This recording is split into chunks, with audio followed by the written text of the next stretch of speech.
Біздің Instagram парақшада Даулет мырза екеуміз жасап жатқан жаңа рубрика көп адамдардың көңілінен шықты. Көп оқырмандар бізге дұға тілектер айтып, өздерінің алғыстарын білдіруде. Енді сіз менің оқырмандарыма қандай алғыс білдіресіз? Шынымен де жақсы тілектер айтып жатырсыздар. Алла сіздерден разы болсын. Менің атымнан сіздерге шын жүректен тілейтінім отбасылық бақыт, әйел бақыты, әр қайсыларыңыздың шаңырақтарыңызға шаттық тілеймін, бақыт тілеймін, денсаулық тілеймін. Және де кәсіптеріңізге, қызметтеріңізге табыс тілеймін. Аллах тағала барша тілек дұғаларыңызды қабыл етсін, екі дүниенің бақытын, нығметін, абыройын нәсіп етсін.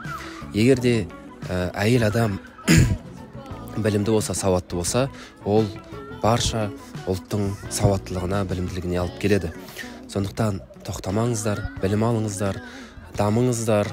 Біздің еліміздің өркендеуіне, өсуіне ең үлкен үлес қосатын ол ең біріншіден әйел адам сіздерсіздер. Сіздерге барша жақсылықты, әйел бақытын тілеймін.